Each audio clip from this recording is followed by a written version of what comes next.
రంగారెడ్డి జిల్లా మణికొండ మున్సిపాలిటీ పరిధిలోని అక్రమ నిర్మాణాలను కూల్చివేశారు దేవాదాయ శాఖ అధికారులు. నెక్నాంపూర్లో కోట్ల విలువ చేసే దేవాదాయ శాఖ భూమిని కబ్జా చేసి ప్రహరీగూడ నిర్మించాడు ఓ రియల్టర్. కబ్జా చేసిన భూమిని అమ్మకానికి పెట్టాడు. దీంతో పోలీస్ బందోబస్తు మధ్య జేసీబీ సహాయంతో కూల్చివేతలు చేపట్టారు దేవాదాయ శాఖ అధికారులు.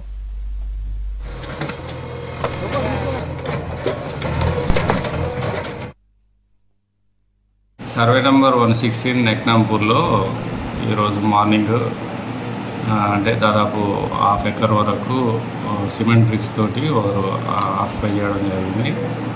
దాన్ని ఆల్రెడీ గతంలోనే మనం దేవాదాయ శాఖ దృష్టికి తీసుకెళ్ళడం జరిగింది. వాళ్ళు ఈరోజు రావడం జరిగింది. వాళ్ళు మా రెవెన్యూ స్టాఫ్ కలిసి ఈరోజు మార్నింగ్ డిమాలిషన్ చేయడం జరిగింది. ఒకటే ½ ఎకర్లో దాదాపు మన ఆఫీస్ నుంచి 10 మంది, ఎన్విరాన్మెంట్ వాళ్ళు 10 మంది, 10 కోట్ల తరాలు, చెరువులు, నాలాలు మూసి ఏది కబ్జా చేసినా కూడా వారిపై వాటిని తొలగించడంతో పాటు వారి మీద క్రిమినల్ చర్యలు కూడా తీసుకుంటారు.